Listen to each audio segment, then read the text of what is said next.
And we are live, everybody. This is Kicking It with Kist, episode number 7. And I got a good guest, a lovely guest, a good friend and cousin. And her name is Tricia Decker. So, everybody, I want you to get ready because this is going to be a fucking good episode. We got a bunch of shit to talk about. So, we've been waiting for it, trying to fucking plan, you know. She's a full-time mom, DJ, you know, she does it all. Basically a comedian. She's funny as hell. So, and then we also have a business that we run out of our garage. You know, exactly. Hey, promote. This is what it's for. Dr. Verms. What is that? Dr. Verms. That's our side hustle. Mike and I, he came up with. So we're totally, like I said, nerds into soil science, and so he tapped into the gardening niche on Amazon, and did a bunch of research and came up with a brand of worm castings. Okay. So it's worm poop. Right on. And so you use it as a fertilizer in your garden, in your potted plants. It's very popular in the marijuana industry. It adds a bunch of nutrients to your soil. Like, you know, if you talk to grandmas who were into gardening in the olden days, if you had earthworms in your garden, you were doing something right. That's sick. Yeah. That's sick. How long ago did you come up with that? Oh gosh, it's been a couple of years now. Nice. And I finally got to the point where I was able to quit my 9 to 5 to be able to work from home. That's the goal, right? Yeah. For sure. Gardening is fucking sweet. Gardening is sweet. I'm telling you, people don't even think about it. Like the amount of shit that you can grow yourself and eat, fruits or vegetables, you know what I mean? And just to have some people that just, like, my mom loves her little, even just in Hanover, her little fucking front little section with her mulch set up and her flowers and whatnot. She loves that shit. And it's almost like a stress reliever, I feel like. It's scientifically proven. Really? Getting your hands in the dirt. Yeah. It is a thing. I've been thinking about starting my own garden. It's totally a thing. What do you got a garden? So do you guys got a garden? Yeah. Yeah. What are you growing?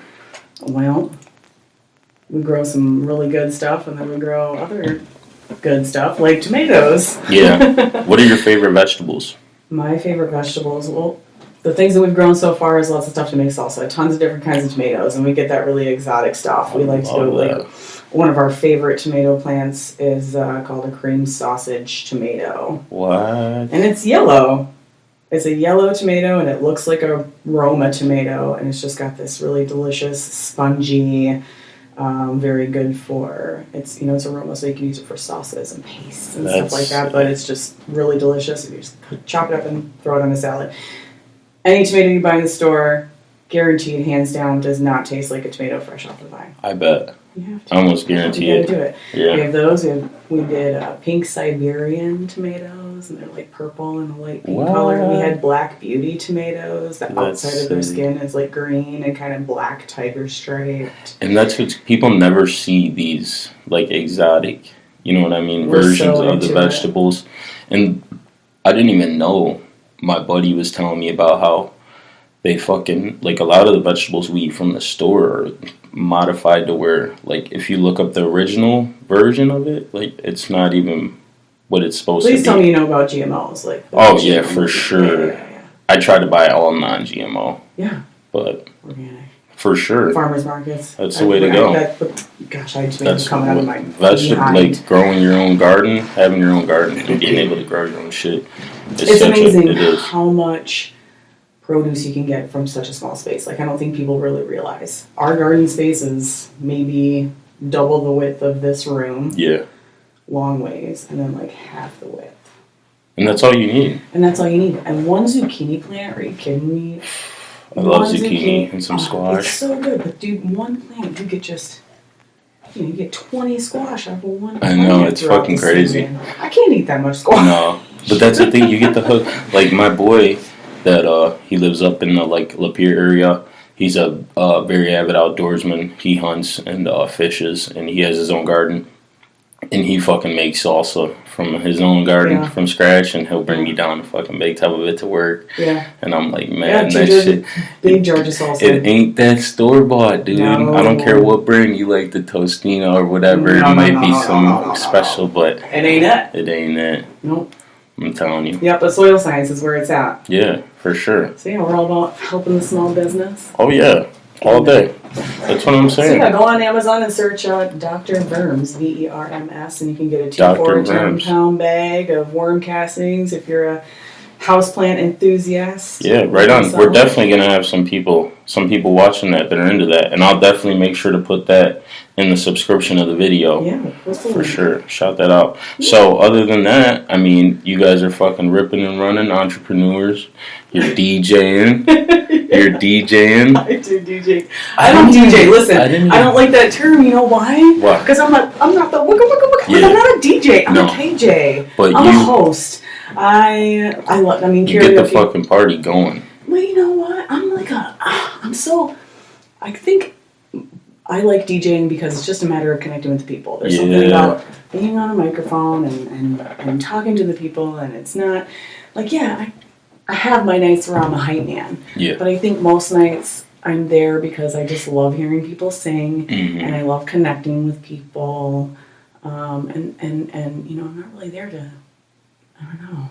I think my mindset behind being a DJ is maybe different than a lot of other DJs. Yeah. Well, I feel like over time, like DJ back in the day, like when it first came out, you know, like Run DMC, like DJ, like Ricka, like you said, like nowadays, I feel like there is more that comes to it, you know. Yeah. That's not all it's about. Well, and the reason why I like being a DJ, a lot of it is being on the mic. Yeah, because people like to come and sing. So, like, the people who come to my show, they're there to sing. And it's a you run the show, you let people sing, you cheer for them. You know, people love being made to feel good and being acknowledged. And my friends are so talented. Yeah. Like, I'm so lucky. You're talented I talk about too. this. Thank you. I talk about this all the time, though. Like, you know, and we talk about it amongst ourselves that I have a lot of talented friends who are great singers and have great stage presence, and it's just nice to.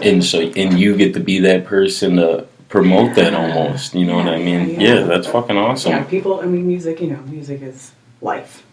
And so people... the way, like, I don't get, like, I literally, the way music, I feel about music, I was thinking about doing music for a little bit. Really? Yeah, when I first I had a mic set up already, like, before I got this. Do you sing? Do you rap? I was doing a little bit of, like, both.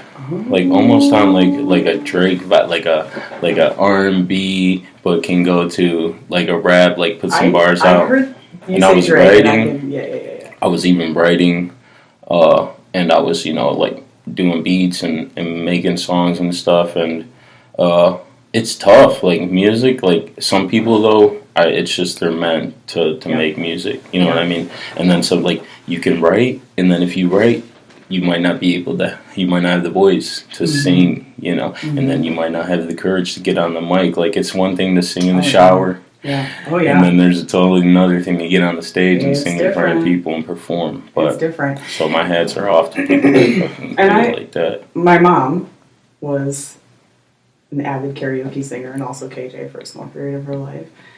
And so my earliest memories of singing karaoke was like in El Segundo, California. She would go to this little bar called the Stickenstein, and I went in there with her probably, I think it was probably 6th grade.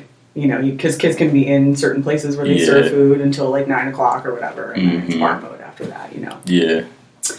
And so I went with her, and I remember singing some Britney, and I think I tried to do Hero by Mariah Carey. Yeah, back in the day, nice.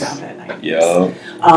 And I just, you know, that was kind of the start of it all. I kind of fell in love with it then, and just kind of always did it. Once I was old enough to go to the bar and go out and do that, I was doing that. For sure. But there was something different. So I worked in hospitality for a long time. And I don't know what you're going to name this episode about, you know, the specific reason why we kind of came here to talk about a million things, everything. Obviously, but... just because you're awesome, we wanted to have you on. This is going to be I feel good. Like I should do like a small introduction of like... I'm like, fuck, dude, it's only 10 minutes. I'm like, we're going to want to talk about so much stuff. My name is Tricia, and I'm an ex-cult kid. Well, I'm a cult kid, and I'm an ex-Scientologist. But that kind of goes back to the beginning of the story. Yeah. Living out in California with my mom. Yeah, so started way before see, that. That's the thing. I didn't even know that you lived out in California. Oh, yeah. We can get to that. I'm just going to finish my... Yeah. See, we smoke. I know, I'm all like, Yeah, scatterbrain. right. I'm going to ramble and ramble. If Joe Rogan can do it, I can do it. All right. All day. So about the karaoke and kind of how I got into that, I was working in hospitality at a hotel, and they had a venue, and they always had DJs, and they were all men. And I asked one of the regular DJs that I saw all the time one time, and I was like, hey, how come I don't ever see any female DJs? Yeah, what the fuck? Yeah. And he was like, I don't know, why? You want to try? And I was like, fuck yeah, I do. Let's do it. Let's do it. And that was like the start of it all. That's awesome. And so I went and trained, and I did I worked for that company for a while, and then kind of fell out of it. Been back and forth, but when I came back in, after I had moved to Maryland and back home, I got into specifically just karaoke DJing. Okay. And there's something different about being behind the DJ booth and being in the karaoke environment. So I've always loved, going to karaoke bars and doing that and being that, but I was always so nervous. Yeah.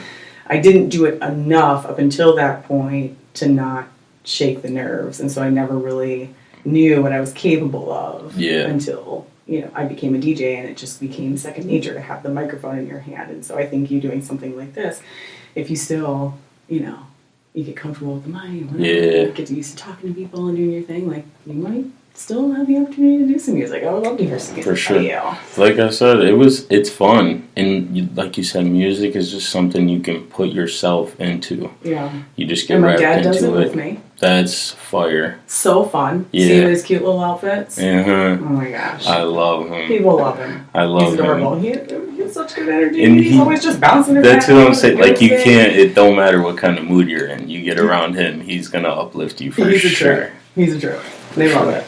And he loves doing it. And he's always... But yeah, that's awesome that, like you said, you get to orchestrate it more. You know what I mean? Mm-hmm. Being behind the booth. Yeah. And getting into it. That's awesome. And everybody's been really supportive. It's been great. For sure. Yeah. Yeah, you're kicking ass. So, cult living. People hear that word and they're like, yep. Yeah. Radical. Yeah. So what do you know about cults? I know the most about one cult in particular, being Scientology, the Church of Scientology. Yeah. I was actually born into it. Mm-hmm. I don't think a lot of people in my family even realize that. So, first of all, disclaimer, I'm not going to sit here and say that I am the be-all, end-all of all the knowledge of Scientology, because I'm not. Yeah. I have, there's so many people who have had, obviously way longer relationships and events that have happened with it that are from a completely different perspective than mine. It just so happens that I was born into it, and so that's... Yeah, that's But I also crazy. got out at an early age, and so I think for me, I don't remember a whole lot of things, because when you're a kid, it's kind of splotchy, because that's just the life you're living. Yeah. But yeah, my mom and dad got into Scientology before I was born. My dad did, I think the first introduction that they had to it was the Purification Rundown. Story I've been told. And forgive me to my sister if I get any of these facts wrong. She's going to be messaging me and being like, no, that wasn't right. And I kind of wish that she was here with me, because her insight to it, being 4 years older, her memories are a lot clearer still, to this day. So how many of you were born into it? My sister and I. Just you and your sister? Okay. Patrick had been born, but that was to... my dad said it. Yeah, for sure. Wasn't anywhere near it, trust me. So yeah, we were born into it. I was born into it. My sister wasn't. Anyways, many years later, I think the thing that people think is that I lived this weird, traumatic lifestyle, and it just wasn't like that. I hear a lot of stories about people growing up in Scientology, and they were just, abused or neglected and this and that, and for me, I just don't remember it like that. We moved to Tennessee, down to Nashville, and we went to the Celebrity Center in Nashville. Well, I think we should back up a little bit. For anybody who doesn't know anything about Scientology, it's a cult religion. Okay. They Yeah, say real quick, I'm and- going to read the definition Yeah. of Scientology. It says, a religious system based on seeking of self-knowledge and spiritual fulfillment through graded courses of study and training. It was founded by American science fiction writer Ron Hubbard, L. Ron Hubbard. 1911. Oh, it was founded though in 1955. Mm-hmm. Okay. Mm-hmm. So yeah, like I said, when you first sent me that Scientology, I'm like, what the fuck? I gotta look that up. And then when I looked it up, I was like, yeah. I mean, I get though where people can, you know. So is it something that mostly people are born into, or do they convert a lot of people? How does that process go? Well, back in the 80s, I think that it was probably one of those cool new things Ideas, to do. yeah, it was hip. People wanted to know about it. It was something different, you know, and the deeper you... I think it's easy to get into Scientology because the basis of it is just self-help. Yeah. You know, let's help you overcome this obstacle, or what's going on in your life where you feel like you need a little bit of improvement. And they have these beginner courses, and they give you a personality test, and they ask all these invasive questions to like see where you are in life and see how they can help you and start you. Yeah, so like you would think basic introduction. that sounds good to somebody, you know, especially someone that might be struggling in their life. Yeah. So that's why when I read the definition, I'm like, and then what you said though, like cult, because most people associate like cult with like cringe kind of, you know. But the definition of Scientology, you're like, well, maybe I could get down with that, you know. Yeah. So, but go ahead, keep your side. I didn't mean to cut you off. No, you kind of swerved right there. But it's fine. It you know, and the fact that there's like so many celebrities that were really hit back then that were all involved in it, and pre-internet days. Yeah, right. You know, if you can remember those. Yeah, right. Pre-internet days where everything was just kind of word of mouth, and it was still new, and so everything was just on the surface, and nobody had really gotten into like the deep dive of like who L. Ron Hubbard was. And all the lies that were told about the man he was. And I mean, he was a science fiction writer. Like, come on, that should have given it away right away. Yeah. Like, that should have back been in that it. time, Like, it was there were so many people that back in that time could have just been, you know, you just come up with something and fucking people hear it, they think it's groovy, and they just go. He literally was like quoted talking about how the only way to really make a lot of money in this world is to start a religion. Like, it's crazy. Yeah, well, there you go. So, but you know, I think the only thing that really separated me. That's fucking funny. You know? Come on, people. Yeah. Are you really? You just have to grasp for straws, right? Everybody's just grasping for something. I'm telling you, they need it. Yeah, like I wish that, like, I don't know if you can show some of this, but like I brought some of my memorabilia, like just to kind of prove people that I'm not a weird. What is that? Introduction to Dianetics. This is the first book that he wrote. That was like what? Oh, so this guy's actually got like people ask me these questions. Scientology, its general background. L. Ron Hubbard. Yeah, this guy.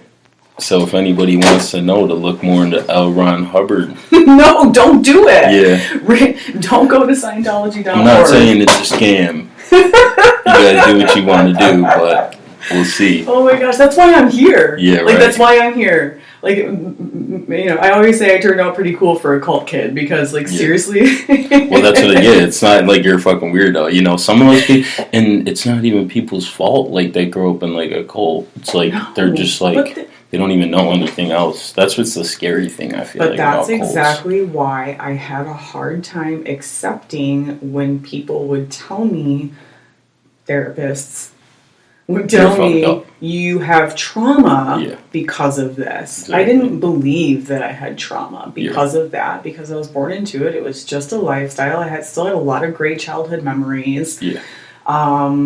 You know, I think more than anything, what was traumatizing was, you know, watching my parents fall apart over it, basically, you know. But, like, it was a routine. So there's a difference between people who are just, like, involved in Scientology or are staff at a Scientology organization or a church And then people who are what's called a C organization member, a Okay. Sea Org member. If you were to think about what a Sea Org member is, it's basically like the patriarchy or like the priesthood of Scientology. Like they're the people who run it, like they're the trusted right on, group or whatever. And the big deal about that is that you literally sign a 1 billion-year contract. Wait, what? I'm not lying. Like physical? Yeah, you actually have it. You can look it up. You sign a 1 billion-year contract that basically says that you are signing away your life and your future lives to the cause of Scientology, which is to basically save, or what they call clear the planet. That's fucking crazy. Yeah. So I signed that contract at the Celebrity Center International organization in Hollywood, California when I was I think I was 12 or 13. This was the summer after 8th grade. That's fucking crazy. Mm-hmm. Is that usually around the age where you do that? You sign off basically your life? Well, it's all different. It all depends, because people who are born into Scientology and join the Sea, some people are basically, if your family is part of the Sea organization and they have kids, you're groomed into it, basically. Yes. A lot of times. That's fucking crazy. So what is there any type of God or any higher power that is worshipped in Scientology, or is it, No, and that's also one of the selling points of people who come in and say, I'm Christian, I can't do Scientology. And they go, well, we're non-denominational. Oh. You can be any religion and still participate and take the classes and courses, because we're an applied religious philosophy. We're not, That's crazy. Have a Sunday service. And Ron Hubbard isn't a god. I don't think anybody does that, but he's just, he's the founder of it. He's the founder. He's, they celebrate his birthday with a big birthday party event every March. Mm-hmm. It's so transitioning, what age were you when you stopped? Because if you were 12, 13 signing that, how long after that did it go on? Were you still involved? I left July, so my birthday was in August. It was right before I turned 17. Okay. Yeah. And what made you what was because obviously if that was all you knew, someone had to come in, or you seen something that made me think I don't know. My sister left, so my sister and I joined together. Okay. Yeah, my sister and I, so it was kind of weird how it happened. My parents got a divorce, and I think kind of separated from Scientology. Definitely my dad was no, I'm done with Scientology. Didn't really talk about it. He moved back to Michigan. My mom moved out to California. And my mom dabbled for years in Christianity and trying to find different ways. My mom was basically the spearhead of us being enabled to be in Scientology, because she was the one that was hey, this helped my husband get off drugs, before we had our second child, or whatever. Exactly. And so, it took many, many years to get even back into it. We had gone through the church and spent a lot of our childhood at the Celebrity Center in Nashville. Our parents were on staff, and we made a lot of friends. We have so many memories of sitting at the, in this TV room where we would just watch old school MTV and pop-up video and shit all night long, while our parents were either on course, or what they call on course, studying, or receiving auditing, which is their term for therapy sessions. Yeah. And it was everybody's kids were kind of just there at the same time, and so we would all hang out together. Yeah, for sure. Those were our childhood friends, and it was a tight little clique. And from what I could tell, I was having a great time. Yeah, exactly. And the courses that when they you're have a kid, you don't kids, know as much. It's more just you said. This is my what life. It was. This is just my life. I and still if go to nothing's public bad school. and traumatizing happening to you, what do you even have to my question? My parents were good parents. We got whoopings every once in a while because we were little shits, but you need them. Absolutely. Kids need them for sure. Soap in the mouth, shit. My kids are my lucky. mom loved that. My mom loved that shit. Soap in the mouth. But it was always just, my mom had her own bullshit traumas that she was trying to take care of. But the kicker is that the reason why I never understood, especially, hindsight now as an adult, is that my mom couldn't even get the types of services that she wanted from Scientology because she had taken a psychiatric medication at one time in her life. Yeah. And Scientology is so, again, like, their rival enemies in the world are psychiatry and psychology. Really? Because that's what L. Ron Hubbard wanted. He wanted to be the new self-help. He wanted to be the new he tried to get it like Scientology was like a medicine, like it was like a clinical thing. Yeah. Yeah, exactly. And people were he like, wanted "You're to be fucking the voice. crazy." Yeah. Well, it can't be like that. You can do what you want to do, you know, but you can't tell people they're fucking therapists. Basically, when he got denied, being a medical treatment, he was like, make it a religion. Yeah, exactly. Seriously. Whatever works, Whatever works, you know. That's fucking crazy. So it was all in the name of self-help, and my mom obviously wasn't trying to go to church. She was trying to go to a different kind of church.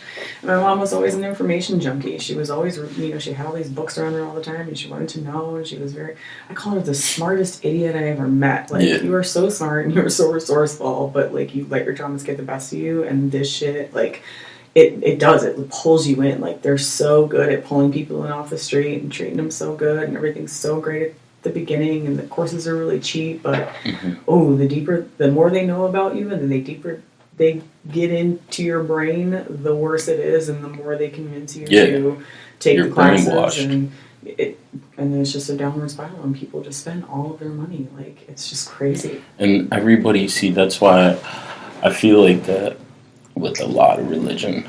And I grew up, my intermediate family are all believers, and my broad family too, mostly, all Christian. So, and growing up my whole life, I never really felt that I believed, and I kind of dipped and dabbled, and I tried, and it was just, I just did my own thing in life. And as I got older, I did start to fall into that route of, I think I do believe, and then I started reading the Bible, and I started to take to it, and I just, like, a lot of times when I do stuff, I just ride hard, so it's like, I just was like, full go, like, alright, and then when my sister passed, I literally was like, I don't know, it was something that just triggered something for me that made me think in this sense as to where I put all my eggs in that basket, and then I ended up here, and I don't blame, I'm not like, so I'm like, going like, God, he did this or what. Yeah. It just made me think, at the end of the day, life is short, and it's not guaranteed, so, and I felt like when I was trying so hard to be, like a Christian and accept that I was trying to believe something that I didn't even know if I really truly believed, and trying to act a certain way because I felt like, because that's what people kind of make it seem like you need. Like, if you believe, if you're a good person, you're a Christian, like, you're a good person because you're a Christian. And I just said, well, I want to do life my way, and it's not going to take away at all from me being a great person. Mm-hmm. I'm not going to fall into that almost peer pressure of being like, like, this is what you should believe. Like, but I don't knock it at all. Whatever anybody believes, I feel like as long as you're not hurting anybody, fuck it, go gung ho. But that's the difference, is that Scientology does hurt people. Exactly. They do hurt people. And like you said, everybody's looking for something and trying to fit in, and then especially the people where their lives, they're in dark places and they're just looking for someone, and then you got someone that comes around and tells you, well, your life is shitty because of this, and in order for you to fix that, you have to do that. And there's some people that just, like you said about your mom being the smartest idiot, like, not calling her an idiot, but no, I did. It's cool. Everybody, like, having knowledge and finding out a lot of information, you got to be careful about what you do with it, and what you take into account. And when you find out something and you brush the surface, I've done that a lot in my life, where I, like, just brushed the surface and I thought I kind of knew, so I just rode with that and I didn't dig further. Yeah. Because you can always dig further. You can always dig You know, further. so. But religion's tricky. It's all complicated, man. It is. It's like, and they're so good at creating this visual because they spend a lot of money to make shit look really good. Exactly. And so for me, my childhood was great. Shit happened. Parents got a divorce. I moved out to California with my mom. My sister comes a few months later. And, I don't even know how it really happened, and I hope that League is listening to this because she'll be able to tell me and refresh my memory. I wish she was here. For sure. But somehow, after not being involved in Scientology for quite a few years, we were living in El Segundo, California, and we decided to go to the Celebrity Center International in Hollywood. That's the most famous one. It's like, the Mecca. Yeah. That's where the celebrities go that live in Hollywood that were Scientologists. Yeah. And so, gosh, imagine we're, 12, 13 years old, me, my sister being 4 years older, she's got a friend, and we're there, and we walk into this, this place is beautiful. Yeah. It's like a castle. Draw you it's in. It's part of a hotel. It's got a fancy restaurant. There's a little cafe. It's all, beautiful stone and these big, walkways, and you walk in and everything's gold, and this is, it's beautiful. Oh, this is great. Exactly. They must be doing something I right. like it here. Yeah, let me figure out what this is They about. had this big pavilion with, a hall where they had events and these beautiful gardens to walk through, and it's all about how you presentation is key. Absolutely. When you first see something, everybody's so nice, and they want to talk to you, and they show you a video, and they just want to show you around, and they give you a tour, and they give you the sugar-coated version of what Scientology is, and it's helping so much people. Yep. And then especially too, you're younger, so you're like, yeah. All right. And the whole thing is that once you know about Scientology, you know about their core beliefs, they believe that you are not your body. You are... Listen, first of all, let's lay this down. I am spiritual. Yeah, for sure. I personally believe that I am a Team spiritual. Team spiritual. I'm a spirit. I have this body. My spirit will live on. It has lived on. But what they believe is not that. So what do you... Look up Xenu, Xenu, and you'll know all about it. But anyways. Yeah, right. But they, especially when you're young, their whole thing is, come in here, you can make your own decisions, you know about your life, you're not a body, you're not your age.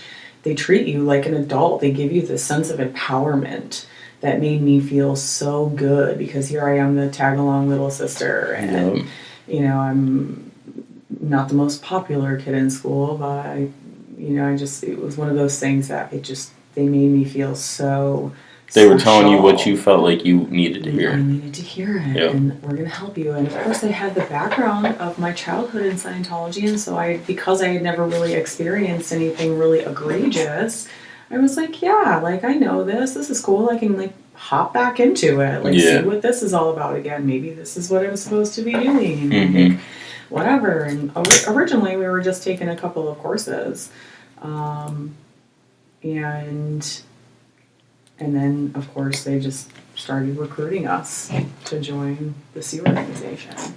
My sister, my poor sister, she had a full ride to college. I had joined. Yeah. And then, 6 months later, she was supposed to go to college.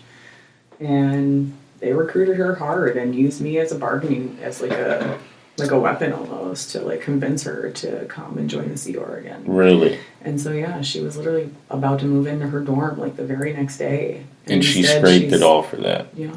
See, that's what, like I said, that's crazy when people can pull, Yeah. The brainwashing is just, that goes along with that. Yeah. And it's crazy because the thing is,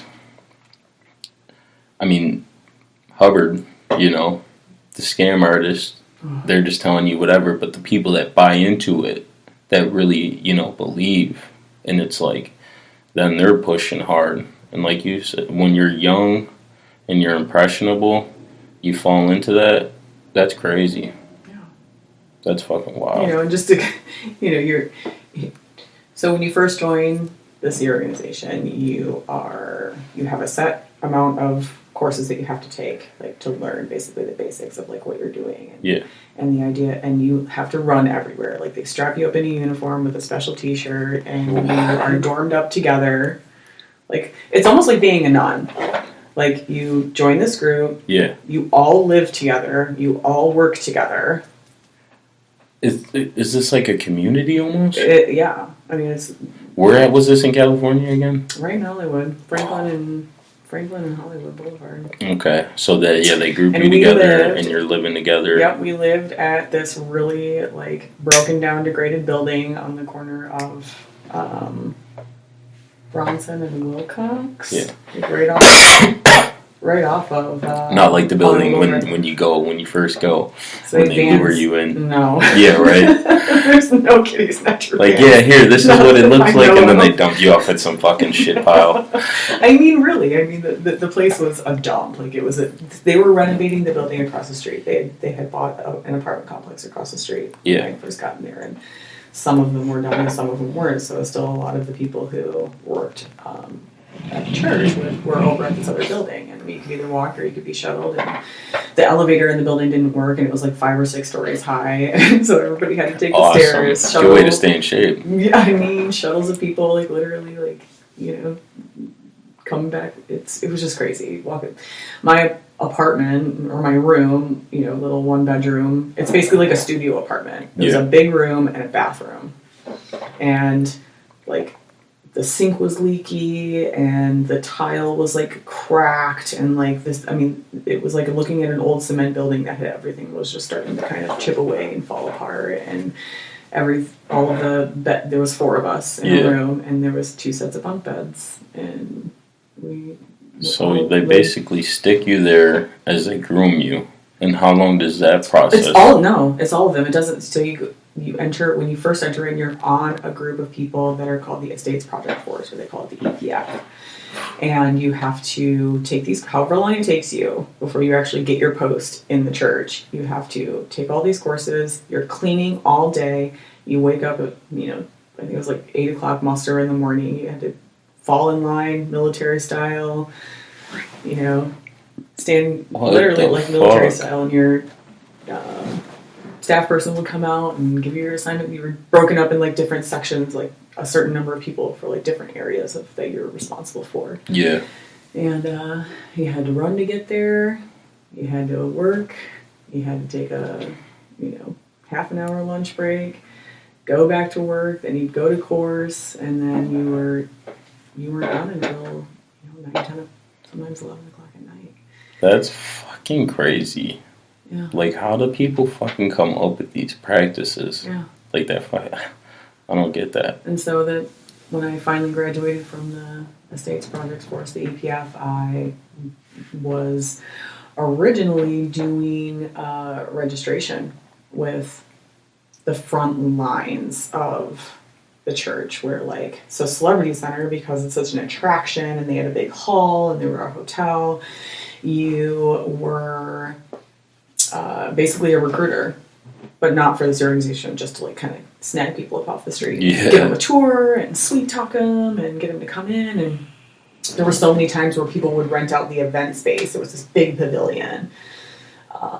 And our job was to stand out there at the end of events and hand people flyers and try to get people to, like, part of the deal, like part of the package deal of being able to rent this place is that you would tell them that you'd come and take a tour of the building. Whoever would come take a tour, and then you'd sit them in a room and you'd give them a slide. Like, it was crazy. We're herding people like cows, like sometimes 20 people at a time. That's fucking through crazy. the gardens and look at this, and L. Ron Hubbard, and we have these self-help classes, and you can take a, you know, whatever, and let's talk to you, and literally 20 people sitting in a room, either listening to a guy talk about some shit. Like, they've literally come from like an event of like dancing or something, and they're all riled up, and we're like, come take a tour. That's fucking awesome. That's fucking crazy. You know, we're all dressed the same. I was going to show you some of these pictures. Yeah, so this is the room, and I don't know what kind of editing you have, but if I can totally send you pictures of these. Like, that's L. Ron Hubbard, and this is me, like, holding a flag. Like, when they have big events, for like his birthday or. And they dress you. You guys dress up like so this is only a certain group of people. Like, They look like they're fucking person. like they're servicemen. Yeah, like that's kind of how it started. The Sea Organization started on a ship. What? That's why it's called the Sea Organization. That's fucking crazy. And that's him, huh? Ron Hubbard? Yeah. This was one of the dorms too. See like the cement ceilings and like the metal bunk beds over here. Yeah, and I mean, like you said, you look happy in the picture though. That's not like, me. These are my friends. Oh. This was me. Yep, sitting there with the cat. This was the gardens area. This is that pavilion I was talking about. I sang at 2 of my friends' weddings. That's the Scientology cross right there. I sang at church. Or at Sunday service. You can't really call it church. Sunday service. We were all dressed the same. So they had a Sunday service. Mm-hmm. See, I even sang at Sunday service. Yeah, right. So after I moved from being in like the registration area, they moved me to downstairs because someone complained that I was too young. I was too young to be doing that. Which I was. Yeah. Who am I? I was literally a 15-year-old girl. What, to be singing? No. To be recruiting people to come into the church. For sure, I'm a 15-year-old girl. You were the only one that was that age that was doing that? What's wrong with your life? What can we help you with? Is there an area in your life that to you grown want to be improved? Yeah, exactly. You know, taking people's credit card Doesn't make numbers and sense. shit. Like, I was 15. What? Yeah. I can't Drinking believe coffee, talking shit. Yeah, exactly. I'm a grown ass fucking woman. Fuck yeah, I was. And so they ended up getting you out of there, out of that spot. Yeah, they sent me down here. This is like in the basement of the Celebrity Center where I was in the addresso office, basically like the mail room. And anyone who comes in for and fills out anything with their name, address, information, you get a file. I can't believe how fucking organized that shit is. You get a file. And it goes down into this room, and it is used. Your address and phone number are used to contact you to get you come to events. Your address is used to send letters to try to get you on service, and that's where the harassment starts. Flat the fuck out. And so I was in charge of putting all of the changes of addresses and stuff that would come back from the post office into the central computer system so that we could send out correct mail. Like if you changed your fucking mailing address because you were getting too much mail from us, I'd get notified. And get the new one. Yeah, that's fucking wild. Yeah. I didn't know like it was that deep. It's deep, bro. It's deep. Yeah, but you have to watch the Leo. But like I said, like look at the like people in these pictures. Like it doesn't like you wouldn't even think, you know. Yeah. I was young too. Yeah, I could definitely tell. Look at braces. Yeah. Yep. Just some of my roommates. See, those are bunk beds. We were there. This beach day is the one off day that everybody has every single year. Like you literally, if you want to request time off, like you have to get it approved through like your seniors. What the fuck? Like even if it's for an hour, like if you're not where you are supposed to be at, like everybody knows. Yeah, they're basically they should know where you are at all you. times. Yeah, that's if you're not there, scary. where are you? And they have to have it in writing. And so, yeah, That's I didn't wild. see my mom a lot. See, there's the files. That was just one section of the files. Like, what the fuck? Yeah. Yeah. This is the outside of the building. Like, you see all the high fences and stuff. This was the building across the street that we lived in that was being renovated. Is this still widely practiced? Not anymore. Yeah. Not anymore. So, because all of their lies and all of their bullshit are being called out. I'm going to tell you a funny story about this day. Look at how young everybody looks in those pictures. Right. What the fuck were you guys doing? So, if you haven't watched the Aftermath show on Netflix, that's Scientology, The Aftermath with Leah Remini. Okay. It's a docuseries, and she lays it all out. Leah Remini, King of Queens. From Brooklyn. You know who I'm talking about. No. You never seen King of Queens? Yeah, the wife? Yes. Okay. Hilarious. Yeah. She was born in Scientology. Really? Yeah. She's calling them out for all their bullshit now, going after them. Yeah. So if you haven't seen that, you have to watch that. If you've even thought about Scientology at all in your life, or know anybody who has ever dabbled in Scientology, you need to watch it. Yeah, right. So something really clicked for me one time because I was young. Like, I was really young. And all the kids in here are young. So we had to go to school together, right? So you can only work so many hours a week, and you have to do so many hours of school when you're a minor. Yeah. And so there was a big group of us, and we would all do school together. And one day, it was weird because it was just all of us really young school kids. And a couple from, like, there was, like, another organization that had Sea Org members, like, on the other side of town. Okay. It's called the PAC Base. And where did you, real quick, did you guys go to like a public school, or did they school you guys like themselves? No, they hired a teacher who was a legit teacher, but she was a Scientologist, to come in and teach us. Yeah. And basically the idea is they know the curriculum and what you need to do and the testing that you need to achieve in order to get your GED. And so that was the goal. We would study what we needed to study in order to meet the qualifications to pass the GED test, okay. Which I did. I got my GED when I was 15. Yeah, nice. Yeah. But I didn't have a better reading level than a 10th grader. Yeah. I mean, you win past Algebra 1. Well, that's not how I'm you're sorry, supposed Kara, to I can't help you with your math homework because I don't know how. Exactly. I got my GED though. Yeah, because that means something, right? Whatever. That's fucking crazy though, like that it was so tight and locked down like that, like basically like a fucking compound. Like you guys are gonna live here, we're gonna house you, we're gonna teach you, like basically fucking like Nazis almost. No, you live and work there all day every day.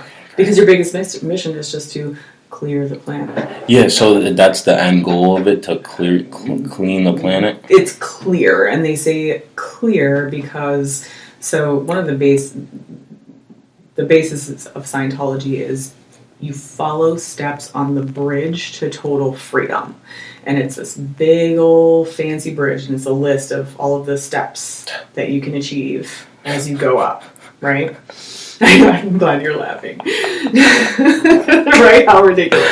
That is fucking so, funny. About halfway up, there's the state of clear, which basically means that you have gotten auditing or therapy that has cleared you of your, what they call reactive mind. And this reactive mind is where, basically anything bad that's happened to you or that triggers you or whatever, you have total control over it. It's gone. It can't affect you anymore. You are, like, with it. Okay.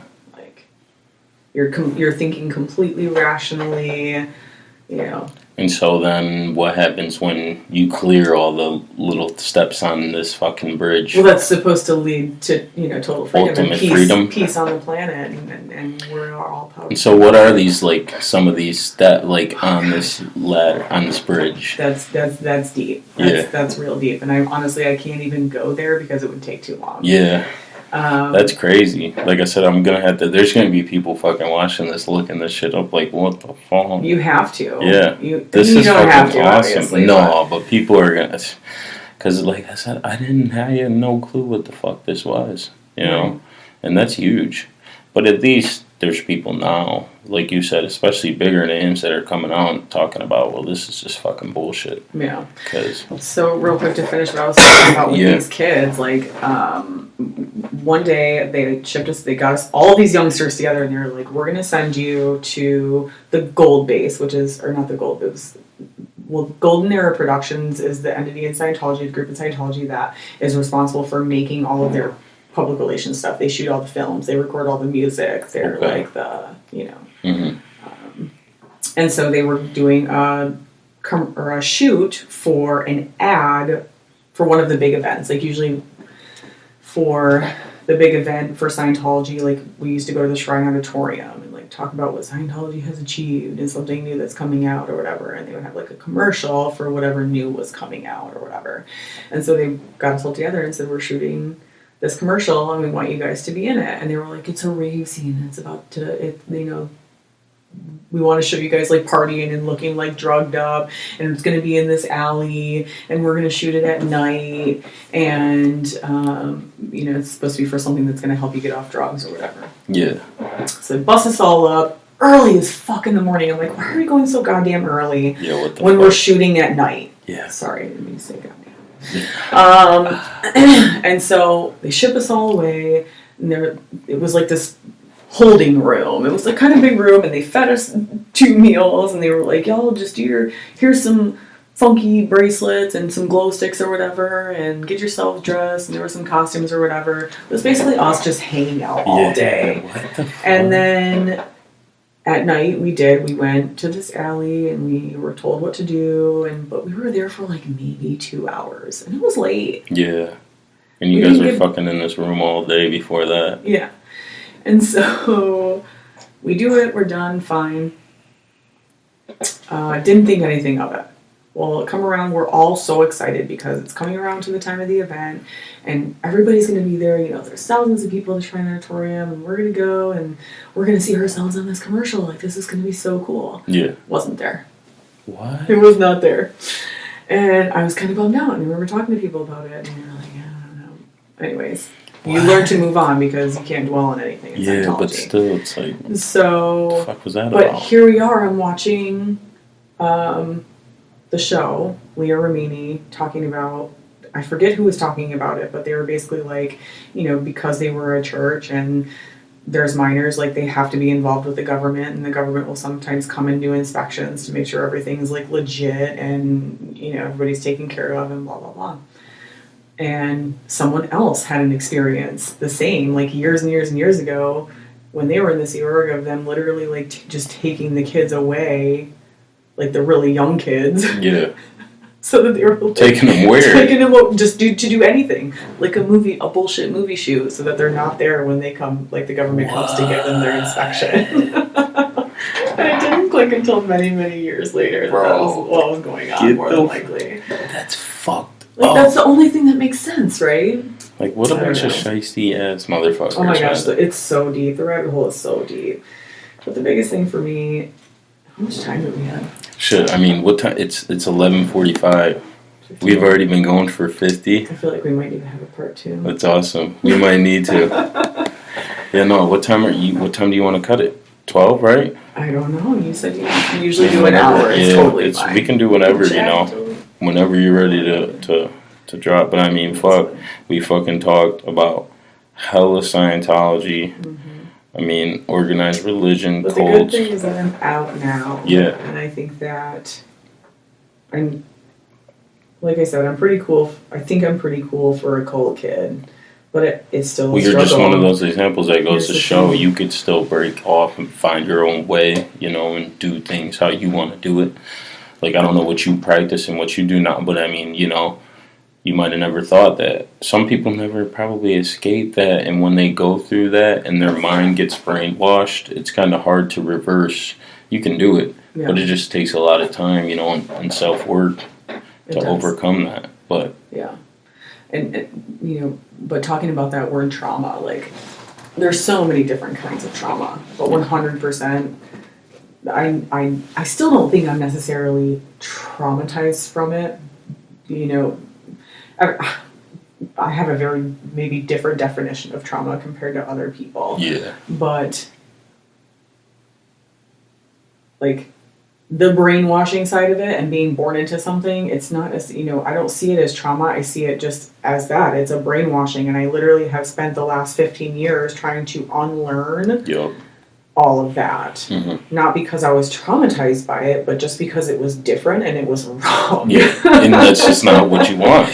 Right. Exactly. But, you know, you're trained to be a certain way, to believe a certain thing, to prioritize things a certain way. And so now as an adult, and especially as a parent, and even in my closest relationships, like I have to unlearn a lot of things. I'm still unlearning a lot of things. For sure. And that's why it's so important to just be open-minded and just to follow your own path and your gut instinct and figure out what works for you. Because I think I knew the whole time when I was in Scientology that something wasn't quite right. Yeah.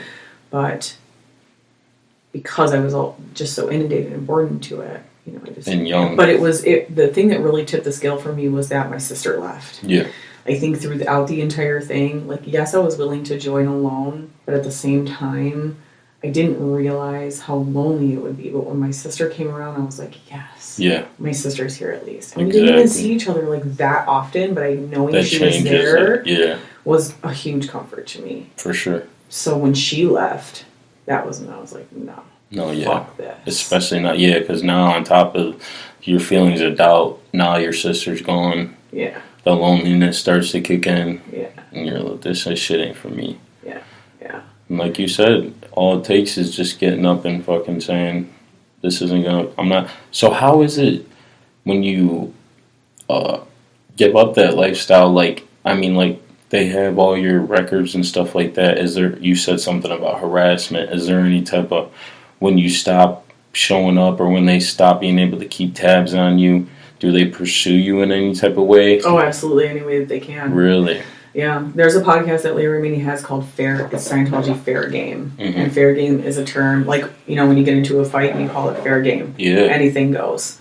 That's actually a policy written by L. Ron Hubbard that if someone is talking bad about Scientology or, you know, it goes deep. But basically, if you're an enemy of Scientology, you're fucking fair game. And we will harass you, we will sue you, we will send PIs to your house, we will literally hire people to, like, stand, like, buy the house next door to yours to keep you on video fucking camera. Like, they're crazy. Wow. They're crazy. Yeah, that is crazy. But how I left is that I blew. Yeah. And which is what they call basically disappearing. Mm-hmm.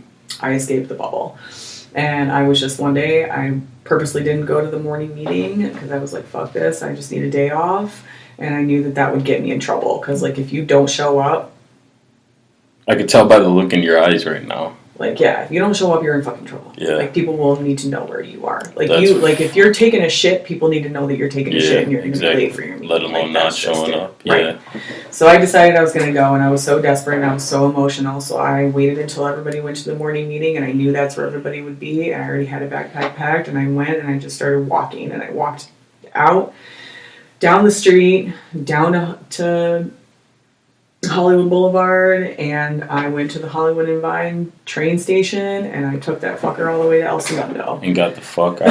And I had no idea what I was doing. I had no idea where I was going. I was like, okay, who's the last person that I know that if I saw them, they would know who I am and they would welcome me into my home. So I walked from the El Segundo train station to my old friend from middle school, Ryan Burdett's house. Yeah. And luckily he still lived there. Yeah. And I knocked on the door and he was like, holy shit. And I said, hi. Yeah. It's a long story, but can I come in and chill with you for a long time? My heart was racing. I didn't know, like, I was panicking. And he's like, take a bong rip, here we go. And I was like, no, I can't do that. Oh my God, if they even knew I was around. Right. Yeah. And so. It's like a fucking movie, the way that you did that. Well, so then his mom obviously didn't like that this random girl just showed up and was trying to kick it with her son in his bedroom at 16. Yeah. So I stayed there for a couple of hours, and she asked me politely to leave, and so I was like, okay. So I was like, the only other place that I can just be gone for the day. I went from El Segundo. I took the train up to Universal City Walk, and it's like a promenade. It's like we're what's that restaurant with the guitar? Why am I blanking? Oh, with the guitar. I can't think of it. Oh my gosh, I can't believe. The really famous restaurant chain that has the big guitar as the sign. Why am I blanking out on this? Where's that at? Oh my God. I don't know. Anyways, I went and just walked around the Universal City Walk and pretended to be shopping, and I had my backpack with me, and I literally just walked up and down, up and down, up and down, up and down, like all in my head, didn't know what to do, and finally I just sat down. It was getting pretty late, just starting to get dark, and a security guard approached me and was like, I've noticed you here all day. You know, what's going on? Are you okay? Blah, blah, blah. And I was like, I am just here thinking I needed to get away. He's like, where do you live? I was like, I live over, like I didn't tell him exactly where I was from. Yeah. And he offered to give me a ride home. He said, I don't think that the train will take you to this destination anymore. I'll give you a ride home. And so I had him drop me off. And you went back? I did. I had him drop me off like a couple of blocks away so that I could walk back, so he didn't know exactly where I was going. Yeah. And as soon as I turned the corner to go into that back door where all the staff go in, one of my friends was like, Tricia, where have you been all day? And I was like, I'm fine, thanks for asking. Yeah, exactly. And I remember I was wearing my NSYNC t-shirt. That goes to show how old I am. Mm-hmm. And how old I was, really. And I walked through the back and I went straight to kind of like the HR office. They call it HCO, but Hubbard Communications office. It's like the basically the first place that you go. They handle all of the HR stuff. And so I knocked on the door and somebody answered and they were like, "Where have you been all day?" I said, "It's none of your business." Right.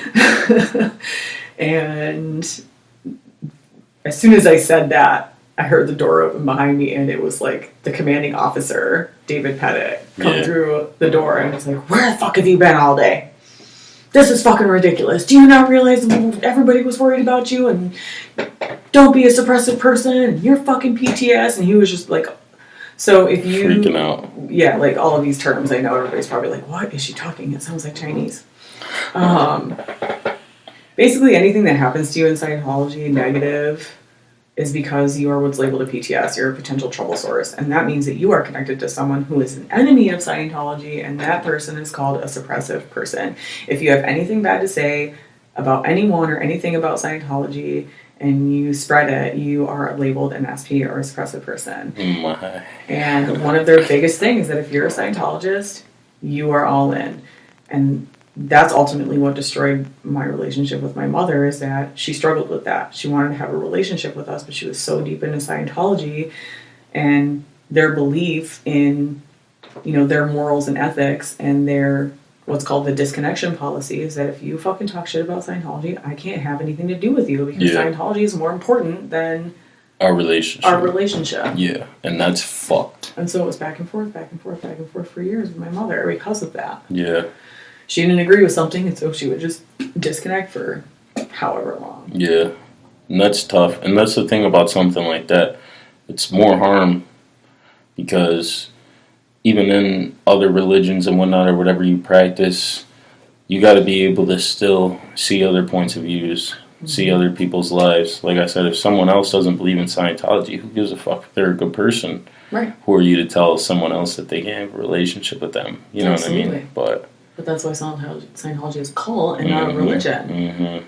Because of those boundaries. Like, they just lie about everything. Yeah. To keep their bullshit, you know, persona and this, like, how they are viewed is more important than what they're actually doing. Mm-hmm. And that's so opposite of what it should be, what any religion or spiritual-based practice should be. Exactly. Like, period. Mm-hmm. And they know it, and they know it's bullshit, but they're too far invested now. We're talking about billions of dollars. Well, I was going to say, like, I mean, how big they are. And this was in California. Do you know, like, are they nationwide? Like, are they all over America? All over. Really? Yeah. Yeah. But they're shrinking. Do you still keep in contact with anybody that still maybe practices that? Or, like, any of your old friends that, like, you keep up with them? So, unfortunately, my sister and I, one of our very close friends that we grew up with in Scientology, just died recently. Really?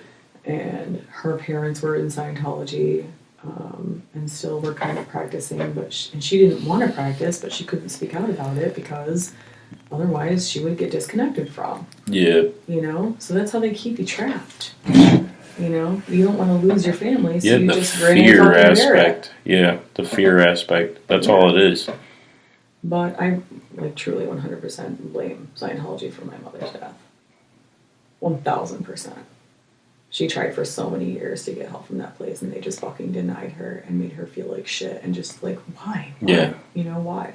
Like, no, this is how you got to do it. They're literally abusing people and, like, mentally traumatizing people and then demanding money from them and then telling them they can't talk to you. And controlling their lives. It's intense, bro. It's intense. And so it's fucking a damn shame. Well, at least there's people like you and whoever, you know, whether it be famous person or even people that listen to this podcast. I mean, they're going to fucking, if they've ever thought about even dabbling with that shit, I bet you they're going to fucking dig deeper after they listen to this. Don't do it. Always be open-minded. I say if you want to do your own research, do your own research. Yeah, for sure. But I'm telling you right now, don't do it. Don't do it with Scientology, at least. Do whatever the hell else you want to do. Being open-minded is a blessing and a curse, you know, because you look at everything with an open mind, and there's always a possibility. But like I said, you always got to dig deeper for yourself. So I think we want to talk about a couple other things. So I'm just going to say that anybody watching this, if you have more questions, I don't know all the facts, but I'll definitely give you resources if you have questions or want to learn more about it, or if you want to watch a different type of podcast where you have a certain question. I'd be more than happy to ask. For sure. But yeah, I think that's pretty much all I need to say about Scientology for now, because I could talk about it for hours. Well, that was fucking awesome.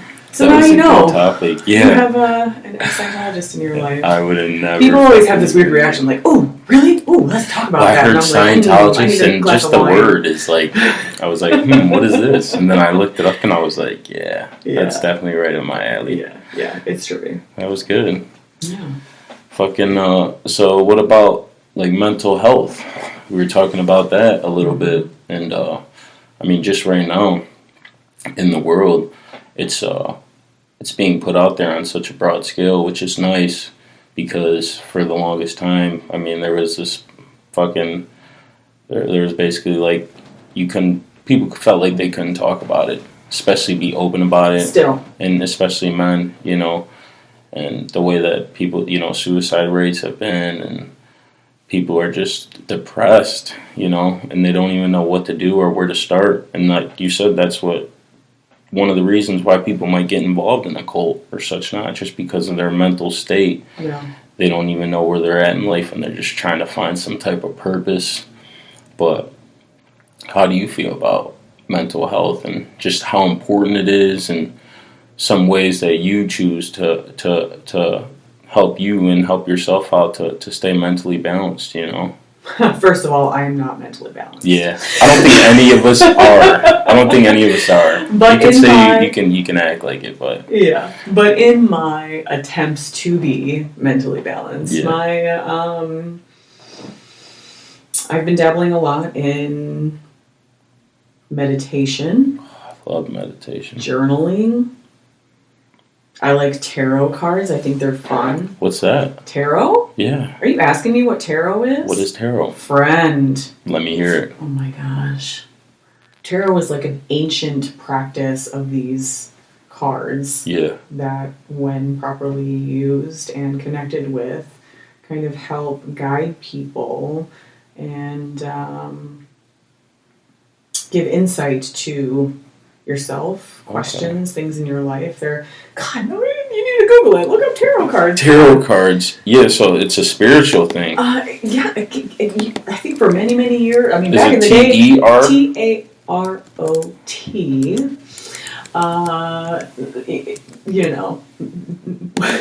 It's a very taboo subject, because back in the day, we would have got burned at the stake. Of course. Yeah, right. Witches. But no, it says reading is a form of cartomancy, whereby practitioners use tarot cards perpetually to gain insight into the past, present, or future. They formulate a question, then draw cards to interpret them for this end. So. Yeah. And there's tons of different decks. There's tons of different layouts. Where'd you get that? You could probably just fucking get those on Amazon, huh? Wherever. Yes, traditionally, it was supposed to be gifted. Yeah, they got them right first. Oh, really? Deck, if you're really into that goo. Who gifted you yours? My ex-best friend. Nice. Mm-hmm. But I have bought my own since then, just because if you see a deck and you connect with it, and it just immediately Oh yeah. It's like, oh, I like that. Meditation fucking is awesome. How long you been doing that? Off and on for about a year and a half, 2 years. It's the best when you wake up in the morning and fucking do it. It's supposed to be the best when you're I cleared drink out. Coffee in the morning. Yeah, I know, me too. I try to do it when I wake up, like I'll stretch, and then I try to meditate like right after, before I look at my phone or like anything like that, when my mind's cleared out. Good. But I was thinking about getting into some yoga. Yes, same. But there's so many different ways that people can do it. I think exercise too is a big thing that I'm an advocate on, just fitness and exercising. Is a form of meditation in itself. Just really like literally when I'm fucking tensed up or stressed out, like I have a day at work, if I can make it to the gym and just take some of my fucking stress out or anxiety out at the gym, I feel so much better. Oh yeah. And it's like, that's just another way, like you said, whether it be exercise, meditating, gardening. I mean, like you say, gardening. There's so many different ways. And talking. People don't talk about how they People don't feel. talk. The stigma behind that Isn't you that can't. something? It's bullshit. You know what I hate the most? You can't even walk down the street and like say hello to someone without someone looking at you. Like, Isn't it fucking weird? It's weird. People just don't want to be nice and friendly. Hi. It's like, yeah, Hi. I don't know you. But they don't. Ew. I get like, stonewalled. What the fuck is that? up? Or when Be you nice hold the people. door open for someone and they don't fucking even acknowledge you, that grinds my gears. Like, and I mean, I fucking hold the door open for everyone. And some people are so happy, like, they appreciate chivalry. Right. You know what I mean? Yeah. But some people just genuinely, and I get it. I was just talking about that with my buddy. I'm like, some people just might be having a bad day. Like, I get that. Like, fuck. I have them too. But I never choose to take, I've never been that type of person where it's like, I'm pissed off, so, like, fuck you. It's like, no. Don't be like that, because then you're just going to be pissed off all day. As opposed to where, you know, if you're pissed off, someone can fucking end up brightening up your day. You never know. But if you approach it with a shitty attitude, odds are it's not going to happen. It started for me with affirmations. I remember going on YouTube and being like, all right, I'm just going to say a bunch of affirmations. Because, like, you know, I think at first, for anyone, when you start meditation, it's like, shut off my thoughts. Oh my God, I can't do this. And it's hard as fuck. I keep getting distracted. I can't focus on my breath. It's all right here. It doesn't help. Like, how do you clear your head? Yeah. And it's different. And I think that for me, it took a lot of reading and research to even just be like, okay, how do I meditate properly? Because, you know, there's so many different ways to do it. It's not just sit down and fucking, like you said, even if you think that you're like, all right, well, I'm just not going to think about anything, it don't work like that. No. You just sit there and you can fucking be in complete silence. And that's when your shit most of the time gets flooded the most. You're just thinking about this and that. And so it started with the affirmations and kind of focusing on those. And then that led to guided meditations, because when someone's telling you what to do, at least that's better than just all of your own thoughts kind of bombarding your brain and causing you stress. So, and then it moved into, you know, just silent or with music or some sort of, you know, waterfalls or whatever. I know, I love it. I fucking love it. got Apple Music, like they got a list of all types of just fucking meditation soundtracks, and you turn them on and you just sit there and you just might be like now, like faulty, you just open the window, let the air come through. Like I said, it's tough though. Meditating outside, like if you can find a spot like near some trees. That's what I want to do. I haven't done yet. Yeah. My backyard is my favorite. When you get the nature vibes. Yeah. You got to get outdoors. That's another thing. People nature's medicine outside, too. Yeah. 100%. Getting out and fucking getting, like when we were just in Florida. I'm like, fuck. I mean, I love fall, but something about just getting the sun on you every day. The sun fucking beating on you. It's like, shit. You just feel better. Absolutely. Oh, that just fucking snapped off there. Well, that is just gonna stay like this for now till we get it fixed. There you go. Don't touch it. Yeah, right. But no, yeah, like I said, there's so many different ways that people can deal with that, and that people can work on their mental health, whether it be exercise, meditation, conversation. It's one of the reasons why I love doing the podcast. It's so fucking exciting to me. I look forward to it, like talking to people and just learning new shit. Well, it makes you want to talk to more people. And now that, like you said, part two might have to happen. We might need to take better notes about what we've already talked about when I need to talk about it again. Well, we whacked fucking Scientology out of the park. Oh man, there's so much we hit on everything with that shit. Yeah. I might have to get a What is Scientology book, or like try to find some other stuff. And, For real. Like we'll we need put to it post on. some links.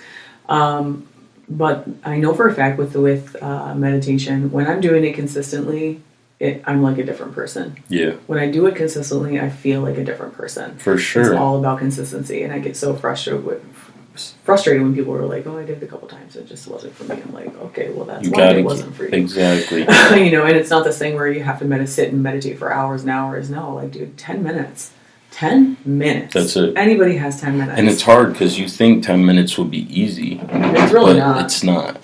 It's not. But it's also hard to consistency, like you said, is to convince yourself that you need it and that it's going to be good for you, and to stop what you're doing, even if you're in a bad mood or if you're whatever. You know, it goes to, as someone who has like a label, like I was labeled to have BPD, which is borderline personality disorder. Yeah. I hate labels. I hate labels so much because I just don't identify with them. Like, For I real. know I have things that I need to work on. Everybody does.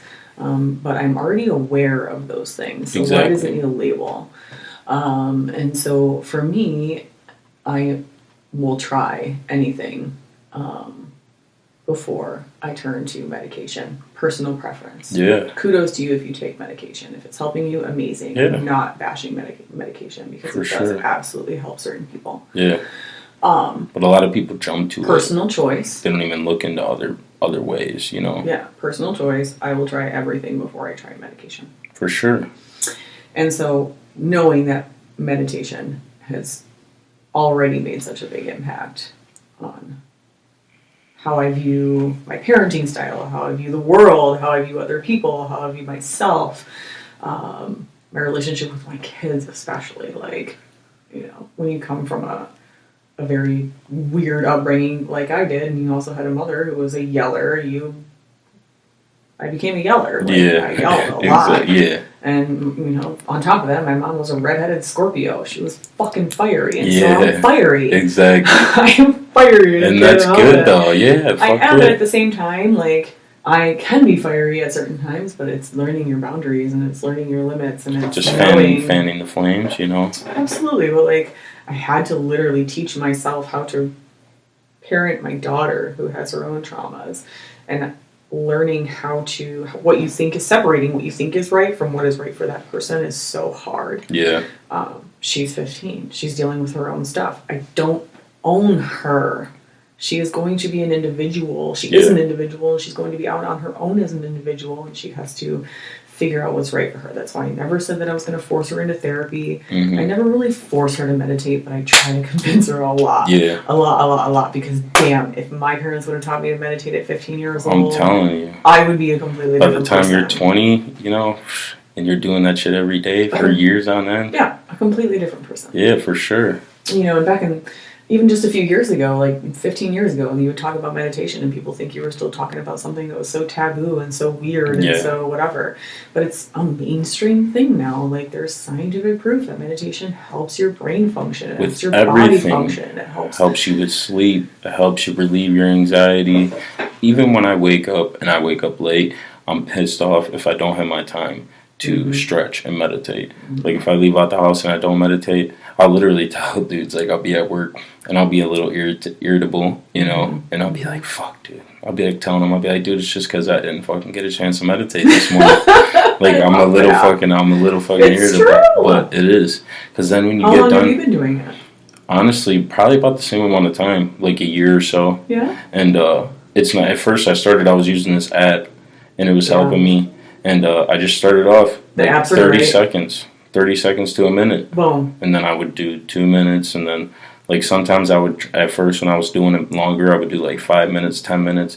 And it would be like 7 minutes through. And I'm like, it's hard for me. I'm still trying to stay focused and keep my mind clear. And I just cut it. And then just over time, just kept practicing, like you said. And you just add more time on and find whatever works for you, whether it be music. There's some of those apps, they got the outdoor noises, you know, and I mean, and whatnot. So it's good. And they send you like little reminders and shit. Yeah. But meditation, for real, it's where it's at. There's still definitely stigma behind it because I find myself, I think that's also part of like my Scientology programming, is that in trying to be empathetic towards people who are depressed or who have, you know, mental health issues, including myself, I still find it shameful and embarrassing, and like, you know, it makes me feel this certain way that I feel ashamed of myself even for being depressed. Yeah. Because when you're in Scientology, you're taught that that's your fault. Mm-hmm. You're sick because you did something bad. What did you do? What crime have you committed? Yeah. With any sort of ache, pain, injury, whatever, something's wrong, and someone around you is probably an SP. Yeah. You know, it's just crazy. It's crazy. And so even now, like trying to have a sick day or a mental health day, I feel so much shame, and guilt, and regret because what did I shouldn't do? be feeling like this. Yes, that's the magic words right there. I shouldn't feel like this. Yeah. And I've had to work really hard to honor my feelings. Yeah. You know, because it's different just going through them and whatever, and, you know, having the mindset of, I'm better than this, I don't deserve love, you know, people shouldn't support me and can't support me and no one can help me and I have to suffer through this alone, blah, blah, blah.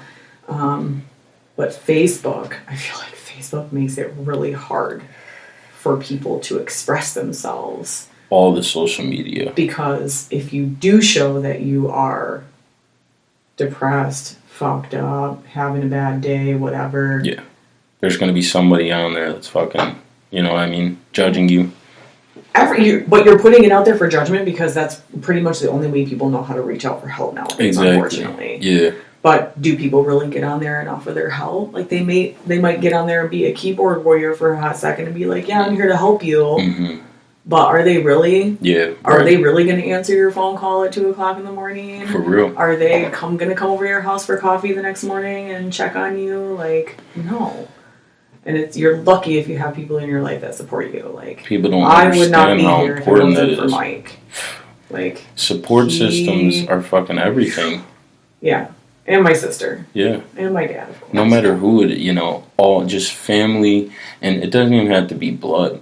But just, that's what, like I said, what comes into account of just being nice to people and having those people that you really care about know that you love them, you're equally there for them as they are for you. But it took everything in me even to tell my dad, hey, I need you to come over and talk to me. Mm-hmm. I need you to come over right now. Yeah. You know? Exactly.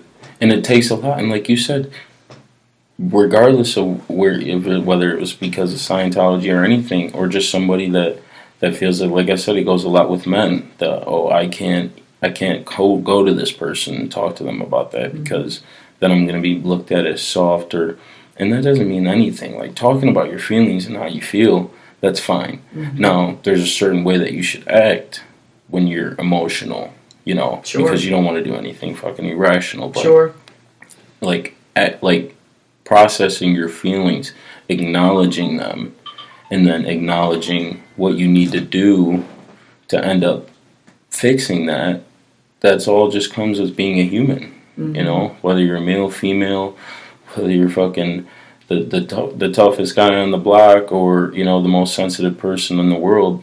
Doesn't matter. Like, everybody's got feelings, you know, everybody's got shit that makes them sad, and you just got to learn how to everybody's got different ways of processing it, but you got to definitely analyze what your best options are. Don't just jump to the first thing. I think that's why I loved affirmations. There's so many different videos out there, and when I was really in the deepest, darkest depths of like going through like a depression episode, affirmations were the thing that helped me kind of snap out of it. And it's gotten to a point now where when I'm feeling it and I'm okay and I'm starting to get pissed off and I'm starting to complain and I'm starting to be a little negative Nancy or whatever, I'm like, it's okay. Things are always working out for me. Yeah. Things are always working out for me. And I laugh, and I have to laugh at myself now, and I was doing it around my sister not too long ago. We were, whatever, even just getting coffee. This shit was taking forever, and I was like, God. And I was like, things are always working out for me. Because, like, you never know. Like, you could be waiting in that coffee line right there for 5 minutes for 2 regular coffees because someone could have hit you at the next light or something. You know what I mean? Yeah. Like, learning to be positive and in the moment, and it's different than toxic positivity. It's just you never even fucking know. Like, a little better than you would have normally reacted or responded or whatever. Like, just change that just a little. Like, just tweak it a little. Even if you do flip out, come back and apologize and realize that you did something wrong. You know, it's being able to recognize your habits and your patterns and your negative feelings and your negative emotions at the beginning, and learning how to just see if I can change it just a little. Yeah. Just by, like, gratitude practice, huge. Day by day. When I'm pissed off about something, what can I be grateful for in this moment right in front of me? Oh, that's a great cup. Exactly. I like that cup. I like drinking coffee out of that And cup. we got coffee. We got coffee. I have money to buy coffee. I got shoes on my feet. I got clothes say, on my the ass. older you get, the more you fucking definitely are grateful for what you have in your life. Like, I've always, been a grateful person, but the older I get, the more I'm like, fuck, man, like, who cares about all that extra shit? If you got somewhere to sleep, if you got some food to eat, and if you got enough money to where you can go out and you can buy yourself maybe a nice t-shirt or, something, you're already fucking ahead of the game, ahead of a lot of people. So it's like, be grateful, and if you want more, go out and fucking get it. That's right. It's always out there. It's America. You want to fucking do something? There is enough for everyone. That's what, exactly. And it doesn't matter what it is. And that's the thing. A lot of people don't pursue what they really want to pursue because they feel. And the thing is, the more you have restrictions and responsibilities, it gets harder, The more freedom you have, that's when you got to use that freedom to jump on what you really want to get out of this life. Right. And it's hard. And sometimes you gotta just fucking Fear go. is a motherfucker. I'm telling you. But you just gotta fucking jump in. You gotta just jump in. Absolutely. But speaking of jumping in, one last thing on mental health. Yeah. Talk to someone. Flat out. I don't think my dad would mind me sharing that. My dad has tried to commit suicide. I lost my mom to suicide. Yeah. I know so many people, especially people who are part of, religious groups or cults like this or NXIVM or, especially Scientology. Like, there's so many people. Like, suicide awareness. It doesn't matter who you are, where you are, how low you think you are. There is always someone out there to help you. And you can get through. You can get through, even through the darkest. Like, everybody's been through it, and there's people that it's more severe than others. But, I've been at points in my life, too, to where I felt like I never thought I was going to get ahead. And even now, it's still every day. It's like something might come up, and it makes you think for a sec. But when you, like I said, it definitely helps having those people that are in your corner to help just talk you through and to let you know that it's going to be okay. But there always is a way out. There's always a light at the end of the tunnel. And it might be a long fucking tunnel. And it might take a long time. And like you said, talk about it. Who gives a fuck what anybody thinks about you? At the end of the day, how you feel is what's important. So don't feel like... And it's tough, too, for people. Like, I've always been a person where... I've always been someone that people can come to. A lot of people like to confide in me. A lot of people like to talk to me about their problems. And it's always had me feel like I have to make sure that I'm tight-knit for my other people. So it's hard for me to be, because everybody, I'll have somebody talk to me for 20, 30 minutes about what's going on with them, and they say, how you doing? And I'm good. And there might be something, it definitely gets better now as I get older, opening up and telling people. But there's no point in, you don't have to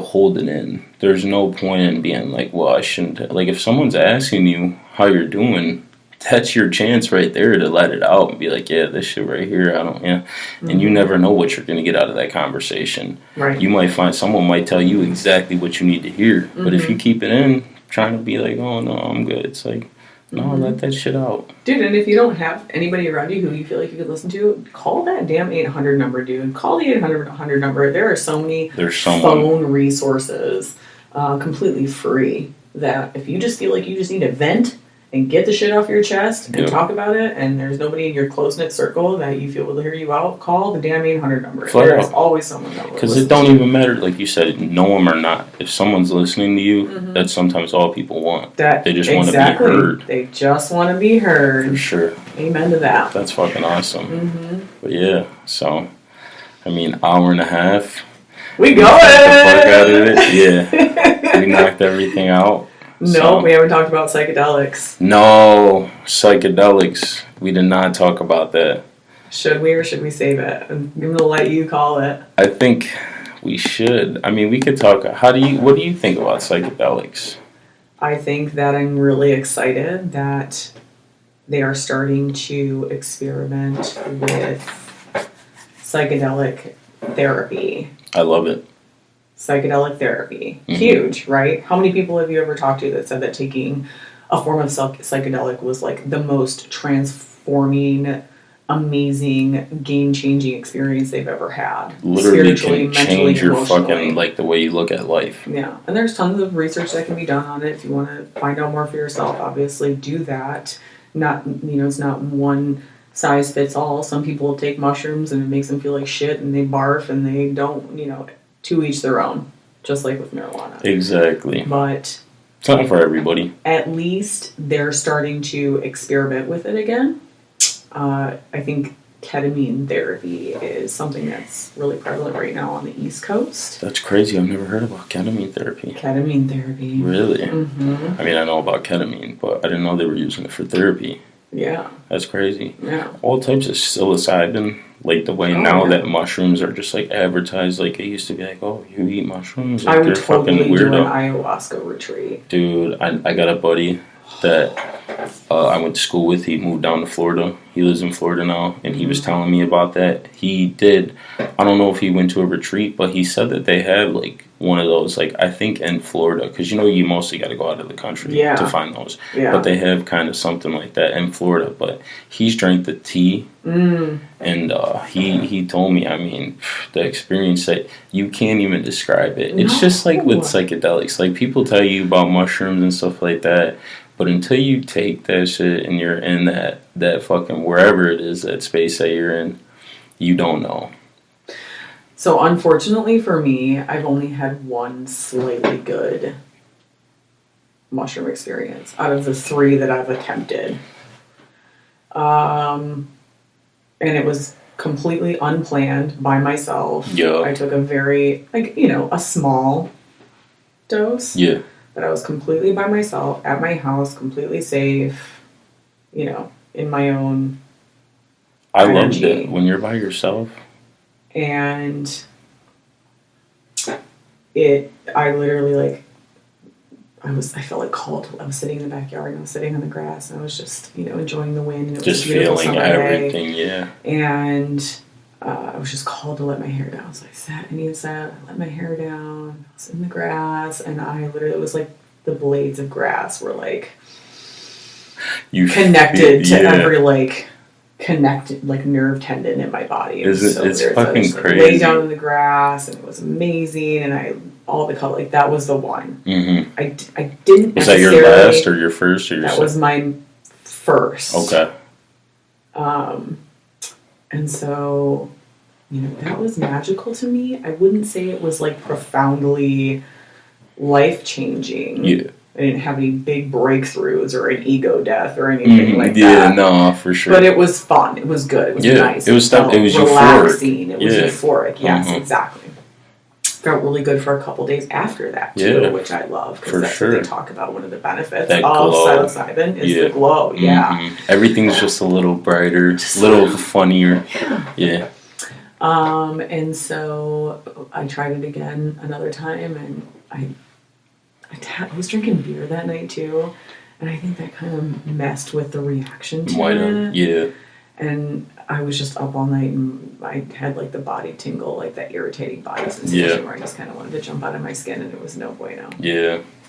And then the very last time I did them, I had the worst trip of my life. I was just bawling my eyes out. Really? Just a wreck. All your, the It's holes are all terrible. leaking, and you just got. And then when you're on that plane, and then there's just no getting off till you come down. Yeah. When you're in the bad state, oh, it can. But that's how it was when I first took shrooms. The first 2 times I took them, was no good. Got sick. really? And I had been drinking, like you said, both times.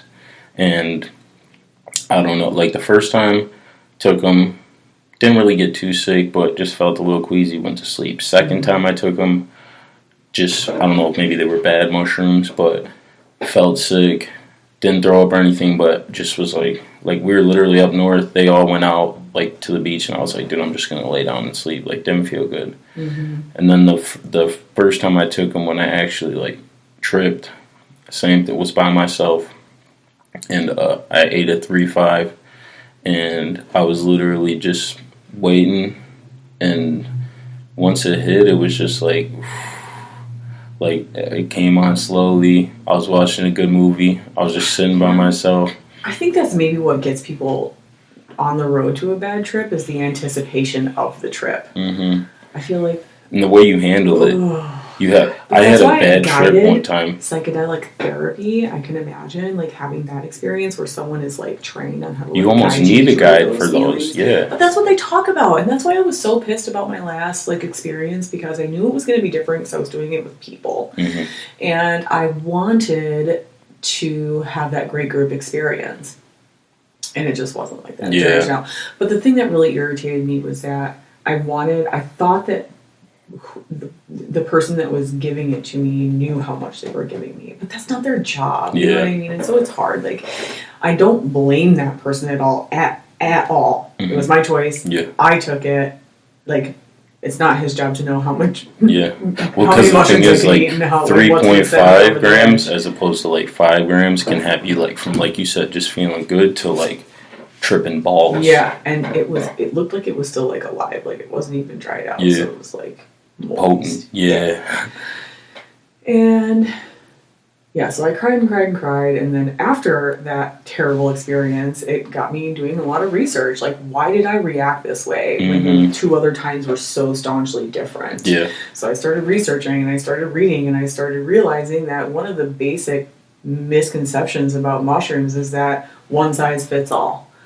This is how much you should take, and a lot of people don't even care how much they take. They just pop it all at the same time, and they expect to have this. No, when I take shrooms, I scale it out, because like you said, it's and there's honestly different types of mushrooms that give you different sensations. Right. Some are more mind, some are more body. You know, just like weed. Known that. Like, exactly. Never would have known that. Well, because now, like you said, a lot of it's more recent. Now that they're fucking doing all this research on it, they're finding a lot more of that shit out. Yeah. But. So I that's what led me to researching microdosing and the long-term effects of microdosing.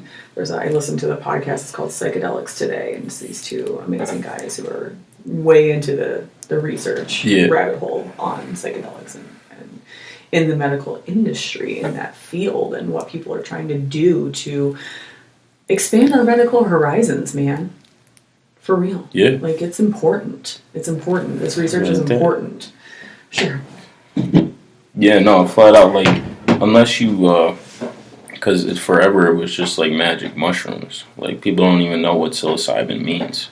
And there's so many different fucking medical benefits that can, like, I was microdosing for, like, 2 months. Like, I was eating them every morning.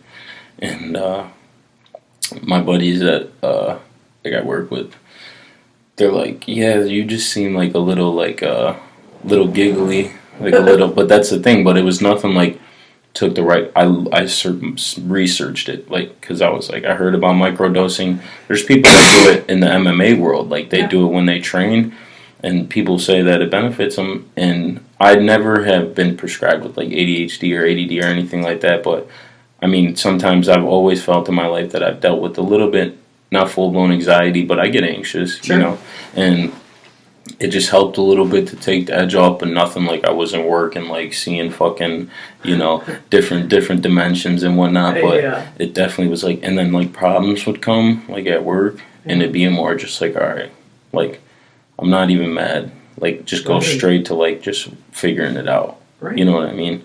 So, and a lot of people don't know about that.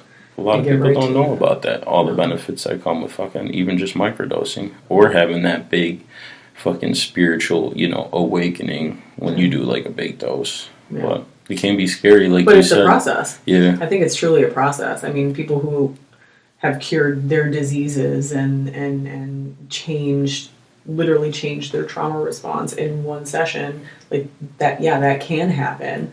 But for me, being the nerd that I am, the minute that I can do something that's like guided, I think that what I was kind of saying before is that one of the most important things about taking a psychedelic is having someone who's there to help you. Like, that's one of the things that's not talked about the most, is that there should always be someone around who's sober, who can hold space for you in case you do have a bad trip. Mm-hmm. Like, I don't ever think that I'll probably do mushrooms again to trip. Yeah. Because that's just not... You've done it. I've done it, but I want the medical benefits of it. I'm always going to go down that road. I don't sure. want to do drugs to get fucked up, and I feel like because I'm not quite through the process that I know where I would have one of those big aha moments. Yeah.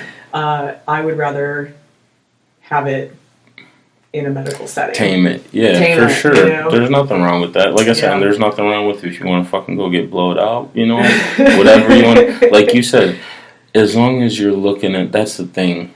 When I do mushrooms, like if I'm ever about to get like super blowed on mushrooms, like I don't do it like as an intent, like yeah, I'm about to get fucked up, like as a like turn up aspect. Yeah. Because when I do it, like for me, it's a spiritual thing. It's for a reason, yeah, very personal. Like when it kicks in, I just think about shit, and even like I've had trips. I had this trip one time that was so bad. It was like I literally didn't know what to do with myself. Like I couldn't go to sleep. I was closing my eyes and just tripping harder, and I was like, dude, like doing push-ups, like jumping, like I'm like I gotta find a way. And when you're on the shrooms, there's no sobering up until it's done. That. So I'm just like, all right, just try to tell yourself to just calm down, because I'm thinking in my head, I'm like, dude, am I about to be tripping like this forever? Like, because it was so intense. And the thing was too, I was by myself, and I ended up telling my dad, I'm like, I took some mushrooms, so I need you to know that like I'm fucked up in case I need you to check on me. And when I let him know that, I felt like this sense of like a little bit relief. I was like, okay, like now I know there's someone that is going to be keeping tabs in case it gets to a point to where it's too overwhelming. So then after that, I started calming down, and then I told myself, I'm like, dude, it's just mushrooms. Like, you're going to wake up in the morning, you're going to be fine. Just tell yourself that. And it was an ego check almost to tell myself, like, dude, you're just taking things a little too serious in life. Yeah, that's your fear. Just chill out a little bit and relax. Don't let the anxiety get you to a point to where you're getting overworked about a situation. Just relax.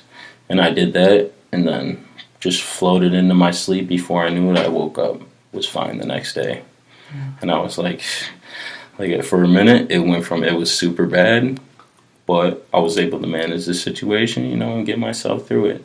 So that's pretty good self-regulation. I applaud you for that, because I wish I would have had that type of control when I was literally bawling. And it's hard. I said, for a second, I was like, I couldn't, like, I opened the door to want to get out of my room, and the hallway was like a mile long, and I'm like, I couldn't even leave out of my room, so I'm like in this box. And it all started too, it was like I was watching YouTube, and I was watching shit that I liked, and then something, like, it went to the next video, and it was just some I didn't fuck with. And it's like, when you're tripping like that, it's like certain shit just triggers, and you're like, and I was like, fuck, I had to shut the TV off. But then when I shut the TV off, everything was loud. Like the fan in my room, the ceiling fan, everything. I'm like, but I ended up getting through. And that's the thing, like I would still do shrooms, I haven't done them, like that was just like a phase. Like I feel like everybody, like that was a phase, and I still sometimes dip and dabble, but you will, you very well could have an experience that can change your life. Absolutely. But like you said, guided I'm all about psychedelics, the safe, controlled environment. And the way that they're doing it now, like I said, is awesome with the ayahuasca retreats and even whether it's psilocybin or any type of psychedelic that they're using to benefit you, whether it be anxiety, stress. People, there's so many ways that they're finding out, and it's even, or like Alzheimer's, they're finding out that psilocybin is helping people with that. Right. It's fucking crazy. Absolutely. Never would have thought, but like you said, big pharma, the big companies, fucking that push all this artificial medicine that's really fucking sometimes doing more harm than good. Oh, absolutely. If they find out that you can heal yourself, they're out of business. Oh, yeah. Oh, mushrooms that grow out of the ground that fucking have been around since the beginning of time, they can heal you, but no, we want you to pay $150 for this prescription, a 30-day prescription, that when you take these, you're either going to be depressed or you're going to be fucking sleeping all the time. Like Xanax, like shit like that. I'm like, dude, like people like just smoke weed. Like, fuck.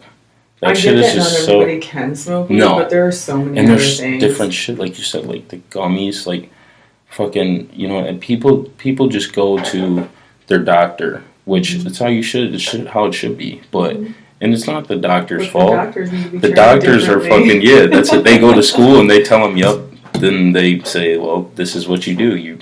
Someone comes in with this, you prescribe them that, send them on their way."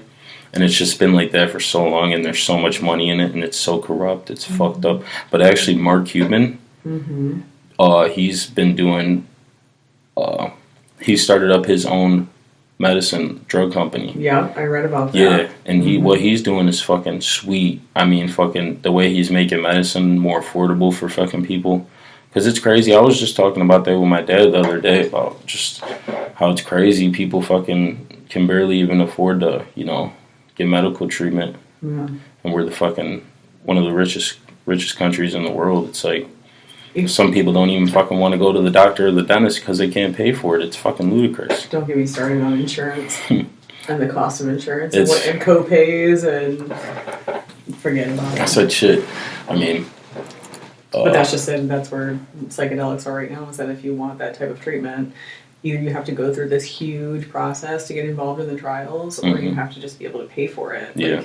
There's no way. Exactly. Yeah. Money fucking rules everything. It's always more about money instead of healing, which is the fucked up thing. But a lot of people nowadays are starting to get hip, and get woke to all the different ways that they could fucking be bettering themselves. I definitely think the world is trending in the right direction as far as that's concerned. That's the thing. It's like it sucks because there's it's always like we'll be trending up towards one thing and then fucking trending down on the other path. It's like if the world could just worry about being healthy, loving each other, and just being a good person, there wouldn't be no problems. But that'll never happen. So as long as everybody can focus on themselves being a good person, we'll take one more step, Yeah. But corruption is a motherfucker. Absolutely. So is money. That's why I always say money's fucking dangerous. That's why, like I said, it's good to have some.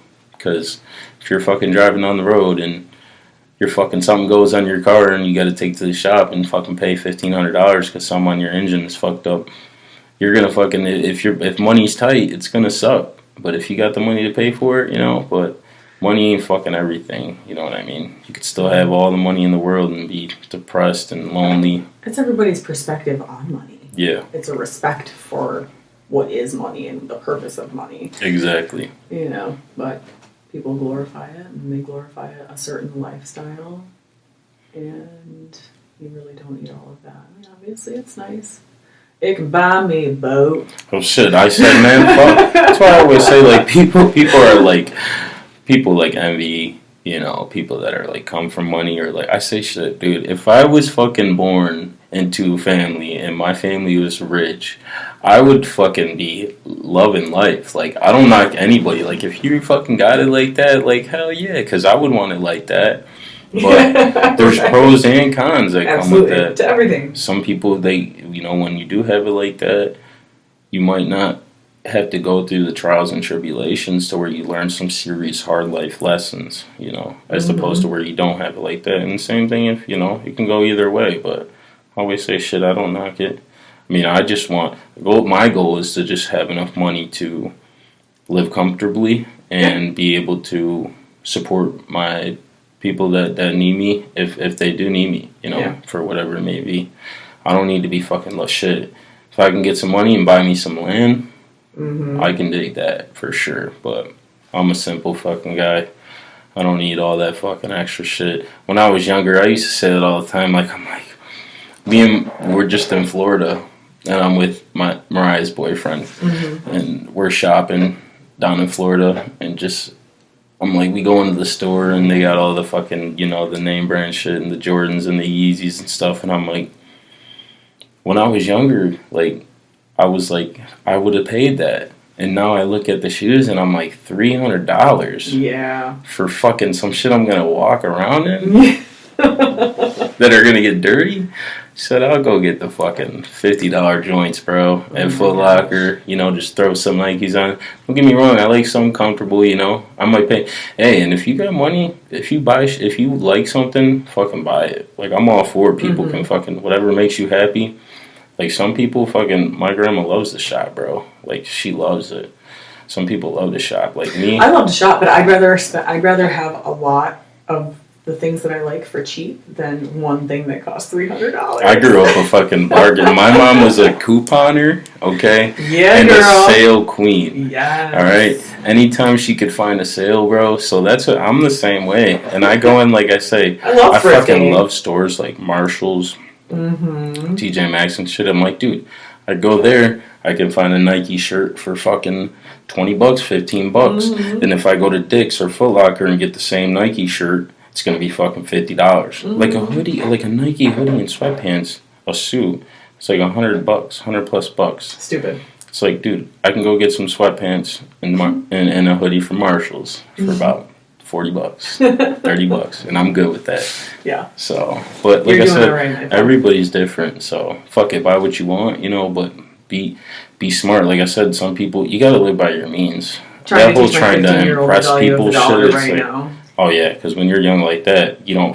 I remember when I was fucking. But you know what? That age.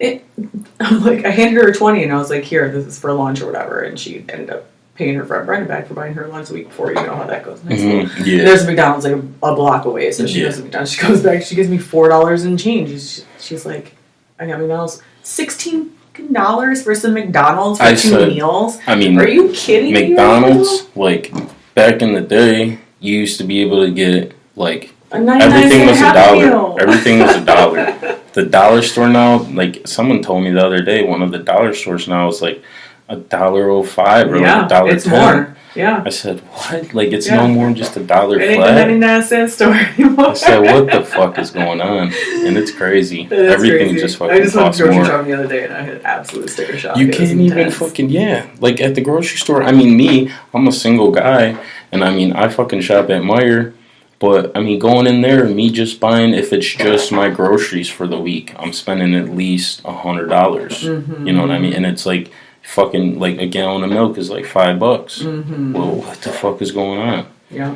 It's crazy. Yeah, sometimes. So like I said, you learn good shit from mama. Like I said, I sometimes get them coupons back and I'm fucking looking through them because I'm like, shit, I might end up having to need them joints. But yeah, live by your means, you know. But like I said, there's always shit out there if you want to go get it. So if you want to be rich, go be rich.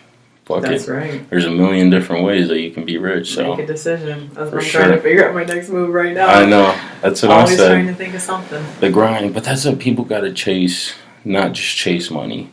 I did that so much, especially for my young adult life. Like, I just cared about just getting paid.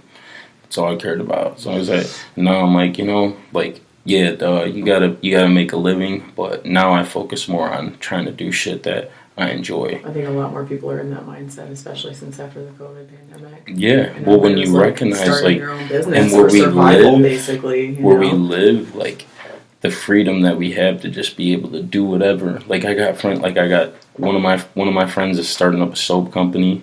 Nice. And it's like, I got other friends that are starting up fucking, that are starting up cooks and whatnot and trying to make their own restaurants and shit. Like, oh, yeah. You can just do so much different stuff. Shout out to and whatever Taste. You can do. Yeah, right. The Taste of Midland. In Bay City. Yup, in Bay City. What up, fam? Do they have 2 locations? 2 locations. Yeah, for sure. Bay I gotta City try that and place. Midland. If you like some Mexican, It's our family, Mexican. our cousins, whoop whoop. Yes. Got their restaurants. And they always got specials going on. And I mean, they have the Taste of Midland. You can look them up on Facebook. They got a Facebook page. They always are posting specials on there. They look like they got some slamming drinks. Good taco specials. Yeah, margarita flights, gotta get them. For real. I mean, that sounds good right now. Sure. Hella far away from here. Yeah, but hey, if you know, there's plenty of people that are fucking driving through that area, so definitely stop by, and they will treat you well. And if they don't, you can come talk to us. And we're there for karaoke. Yeah, right. Hey, you do a lot of karaoke up there? Hell yeah. I run karaoke there on Thursday night. Yeah, that's awesome. We're doing 7 to 10. Yeah, like I said, shit. I sometimes go up that way for work and whatnot, so I'm definitely gonna stop in there soon, for sure. Nice. I didn't realize you go up there. Yeah. I mean, That's the thing though. A lot of it too is like passing through, but I fucking am literally all over for work. Lately we've been traveling like a motherfucker, so I'm all over northeast, west, out of state. So Well, I'm super proud of you for doing this, and I had a lot of fun chatting with you today. dude, like I said, I'm going over the list. We covered fucking everything that was on here. This is probably one of my favorite episodes yet. That Scientology shit was deep. Like I said, a lot of people are gonna fuck with it, and I definitely look forward to hopefully eventually doing a part 2, and we'll run it back. We cut for 2 hours. This has been my longest pod. This has been my longest one. So I don't know if that's a good thing or a bad thing. No, that's good. That's good. But that's how you know. I mean, I always tell people always come on, and like some people are nervous, but I say like once you just start talking, you don't need time. Just fucking flies. Like we were like, we might cut for an hour. It's 2 hours. We're like, shit, we could keep going all day. Yeah. You know what I mean? So part 2 definitely for sure will happen. And like I said, this is my cousin, Tricia Decker.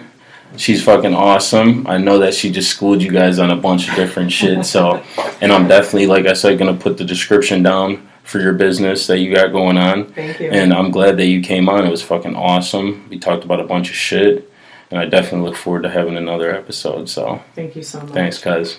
Absolutely. Yep. So, peace out. We'll talk to you guys Bye, later. everyone. Thank Yo. you.